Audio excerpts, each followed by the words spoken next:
It's news time. Information is power. Be current.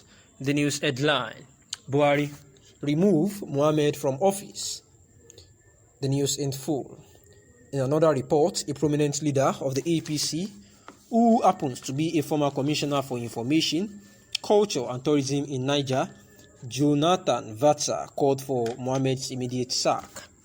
Vatsa said that sacking the Minister of Information and Culture has become necessary following the submitted report of the Lagos NSAS Inquiry Panel, which revealed that some persons were killed during the October 2020 protests.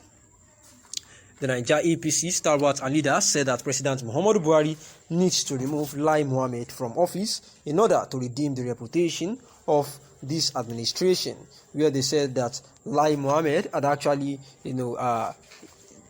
actually talked down and not agreed to the report that was filed, in respect of those that were killed at the Lekki Toll Gate NSAS protests, trying to cover up the ill-mannered reactions of the Nigerian army, which was made glaring at the judicial report of the panel that was set to investigate what had happened at Lekki Toll Gate that very night. And for Lai Mohammed to say that the report was baseless is actually indicting and needs to ensure, and the federal government of Nigeria under President Muhammadu Buhari needs to ensure that Lai Mohammed pays for denying the whole incident that had happened at Lekki Toll Gate, which was glaring enough with the situation report that was given in the report. So in April 2017, his social media post made from the diaspora and his radio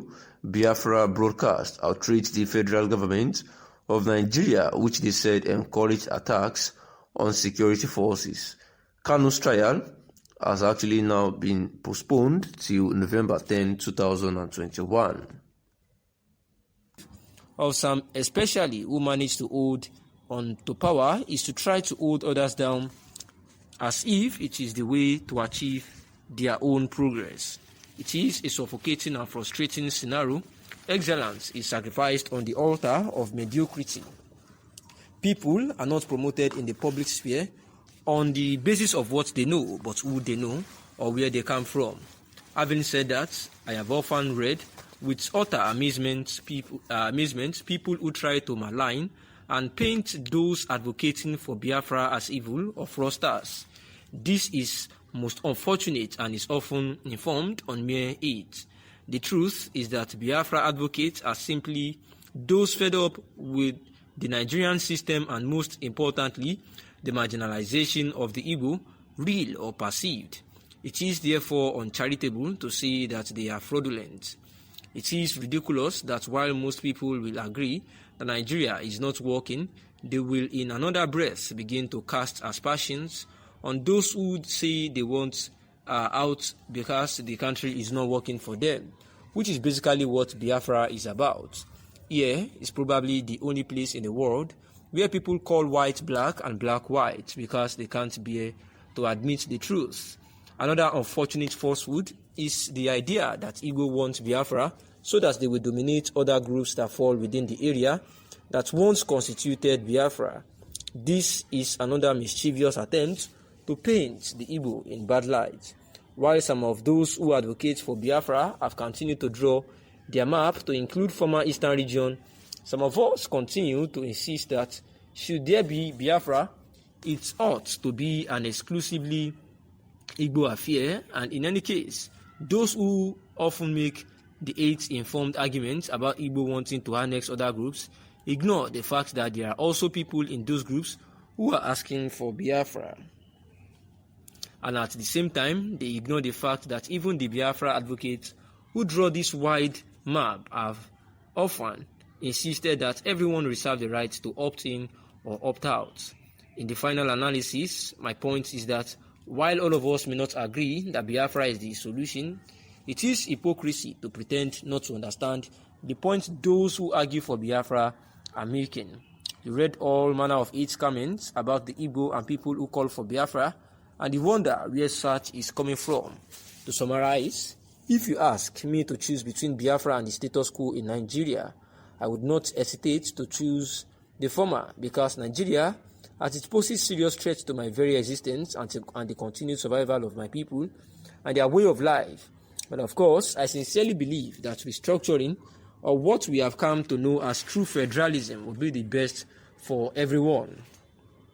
It will give everyone space to exist in their own environment and reduce the raw hate we encounter daily in our social discourse, and of course, put in check what appears to be an agenda by some to overrun and dominate the others. And this is an expression of the thought by a writer, published analyst through the GhanaWeb.com, trying to justify if the Biafra nation has been agitated for by the southeastern region, is actually the best solution for the happenings in the country, where the writer is of the opinion that if the question is actually posed to him, about if Nigeria the existence of Nigeria or Biafra, that which one would he choose, that he would actually go, of course, for Biafra, because Nigeria, practically in all totality, is not working for anyone. But the writer says that there is a belief that a very good belief that restructuring and true federalism is better than even Biafra. The agitation for a Biafra, saying that the competition, as in terms in Nigeria now, is in terms of some ethnic group, versus the other ethnic group, and especially the religious aspect of it, that is the Christianity versus the Islam. And this is ultimately because they are trying to manage those who hold on to power, so that they can try to achieve their own progress as well. And this is why excellence is sacrificed on the altar of mediocrity. People are not promoted in the public sphere on the basis of what they know, but who they know or where they come from. And that is why this writer is of the opinion that he would rather be an advocate of restructuring as a middle ground of sorts, because this is the only way that the country can survive, especially all ethnic groups can survive at the moment, with a measure of autonomy by each region to whatever resources they have, and they pay tax to the central government, saying that it is suffocating and a frustrating scenario here in Nigeria, because the truth is that Biafra advocates are simply those fed up with the Nigerian system, and most importantly, the marginalization that these people have been made to perceive. And it is therefore uncharitable to say that they are fraudulent, because it is not possible for people to combine together to work out a country, and some people bench on that to extort these owners of the country, all in the name of being together as one, so as to achieve a common goal.